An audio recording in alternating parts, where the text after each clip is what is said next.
Hey up everyone, in today's video we're going to be discussing who's going to be the champion in each and every single weight division in 5 years time. And guys, just before we get started, if you have any video ideas, let me know in the comments and we'll see if we can make that into a video. To start off, we have the flyweight division, and I've gone with Tatsuro Taira. Sorry if I've butchered his name, I'm not the best at pronouncing names, but that's who I've gone with. He's currently 5-0 in the UFC, he's undefeated, and he's only 24 years old. Now, he hasn't beat some great competition. However, in his next fight, he is matched up against Alex Perez, who's quite a big name in the flyweight division, you know, for the likes of Figueiredo, Pantoja, Mikhaev not too long ago, and just came off a nice knockout over Mateus Nicolau. Now, this guy is very young, and he's got a big step up in his next fight, and it'll be interesting to see whether he can continue this undefeated record. He has looked very impressive when it comes to just being well-rounded. On his feet, he's very good, and when it comes to his ground game, he's also very good.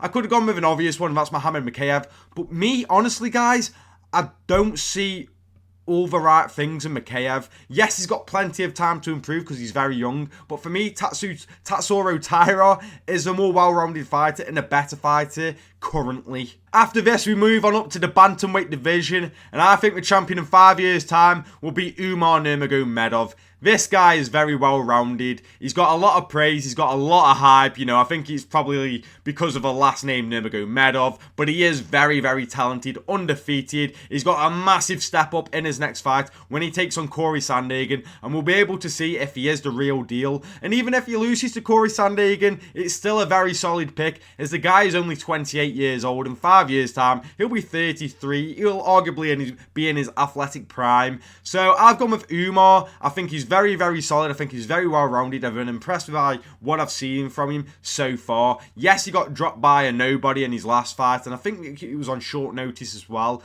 But loads of fighters. Leon Edwards, the current champion, got dropped by Brian Barberena, for fuck's sake, so it kind of means fuck all.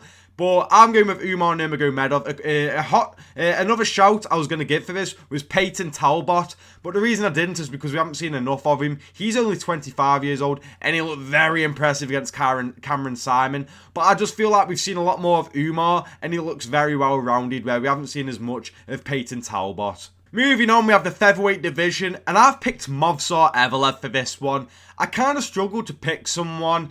I didn't know who to go with. There's not loads of young prospects in that in the featherweight division, sorry. So I gone with Movsar. I think he's a very solid fighter. I'm not overly sold on Movsar, I'll be completely honest, but I think he is the most well-rounded when it comes to them, and he's only 30 years of age, you know, he's got plenty of time.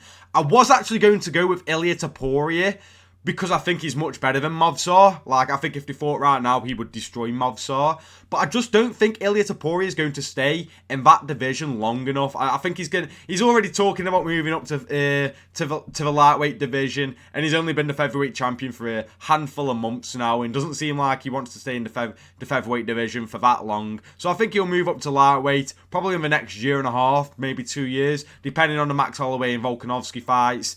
And yeah, so I've gone with Movsar Evelev. Didn't know who else to go with. I could have gone with Diego Lopez, as he's quite young as well. But as much as I'm on this Diego Lopez hype train, I still think Movsar would defeat him like he did in the first fight. So I've gone with Movsar, a very safe bet in my opinion. In the lightweight division, I've gone with someone none of you guys were really expecting. I bet no one was expecting this. Mauricio Rufy, or Ruffy. He's only had one fight in the UFC. And I know I said I couldn't go off Peyton Talbot because, you know, he hadn't shown too much. I've only seen one fight of this guy, and honestly, I think he might be the real deal. Now, he managed to stalk Jamie Mullarkey in the first round, but how good he looked in that fucking fight was fucking crazy. He's got 10 wins and 1 loss, and those 10 wins are all by knockout. And this guy's stand-up looked really good. Everyone was saying straight after this fight, it was very reminiscent of a prime Conor McGregor. He looked so good, footwork looked great, shot selection was amazing, the accuracy, the power, the explosiveness, the stance was very similar to Conor. He looks very good. Now granted, it was against Jamie Mullarkey, Not the best of fighters, but I also wouldn't say the worst of fighters. So having Jamie Mullarkey on your UFC debut, I think is quite fair. You know, you've seen easier debuts for the likes of Paddy Pimblett, but I do think Ruffy, I don't know, he has that aura about him in my opinion, and I could see him being the champion in 5 years' time. He's only 27 years old, and I think we're going to be seeing a lot of him in the next few years. In the welterweight division, I've gone with Shavkat Rakhmonov. I didn't know who else to go with. You could have argued Ian Gary, but I don't think it'll be Ian Gary. I think it'll be Shavkat. The guy's only 29 years old. He's fought the likes of Wonderboy Jeff Neal. He's fucking beat everyone.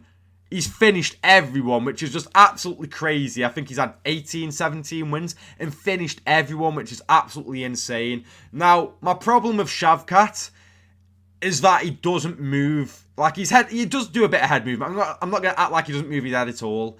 But his head movement isn't the best. You know, a lot of the time he is on the centre line. And I do feel like his chin will end up going if he isn't careful. He hits a lot of bombs. Against Jeff Neal, he hits so many bombs. And there's a lot of good strikers in that welterweight division now, with the likes of MVP, Ian Gary, Jack Della Maddalena.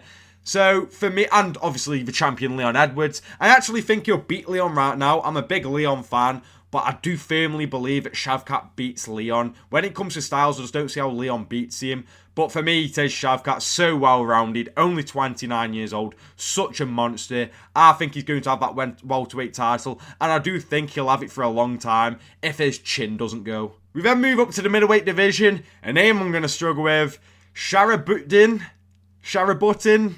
Magomedov. I can't say his first name. Shut up, leave me alone. We've only seen one fight from this guy.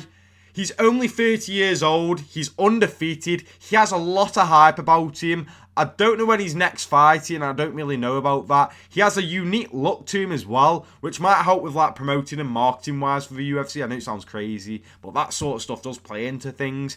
And he is very talented. He made his UFC debut against Bruno Silva, and he did deliver. Now, I do feel like there's some things he needs to work on. I think it was like either his cardio or his grappling, one of the two. I can't exactly remember. He did look very impressive against Bruno Silva. I do feel like he could have done a lot better. But for your UFC debut against Bruno Silva, who's a very solid fighter, gave a tough test against Alex Pereira, you know, I do think it was a hard debut for him. And I think he has got the talent. It's just quite early to say, but I do believe he will be the middleweight champion in a few years' time. We then move to the light heavyweight division, and I've gone with Khamzat Chimaev. I don't think he'll stay at middleweight. I can see him maybe winning the title at middleweight, but to me, he just struggles with cutting weight. And I think he'll go up to light heavyweight. He's quite a big boy. So I can't imagine him staying at middleweight for that long. He struggled with welterweight. I don't think we'll ever see him at welterweight ever again. And I think that'll end up happening at middleweight. I think he'll do a few fights at middleweight, potentially become a champion. I could see that happening. And then he moves up to the light heavyweight division, maybe vacates the middleweight title or maybe keeps it hostage. I don't really know. But I can see him moving up to the light heavyweight division and winning the title in the light heavyweight division. And then to finish off, we have the heavyweight division. And I've gone with Tom Aspinall. Maybe a bit of a boring answer because he is the interim title. In my opinion, the legit heavyweight champion right now. But regardless, I think it'll be Tom Aspinall. Very well-rounded. You know, great striking. I'd like to see him fight someone more of a grappler. And we're going to get that against Curtis Blades. So that's really good because, you know, there's a fair few grapplers in that division. You've got Jolton Almeida as well. So I think it's a good fight. And I do think he'll be the champion in 5 years. I'm not super confident because I've seen the likes of when he leaves his chin in the air. And it does scare me a bit. I feel like maybe Sergey in a rematch could catch him. Or maybe even Cyril Gane. But I don't know what the fuck Cyril Gane's doing nowadays. But I've gone with Tom Aspinall. I was going to go with was it Mike Parkin, who's also from England and currently undefeated and 3-0 in the UFC. But I didn't. I thought I'd play it safe and go with Tom Aspinall, only 31 years of age. Hasn't really taken much damage. And I can see him holding that title for a while now. But let me know in the comments, who do you guys think will be the champion in 5 years' time? Do you agree with some of my takes? Do you completely disagree with some of my takes? Let me know in the comments. Thank you for watching the video, and I'll see you in the next one.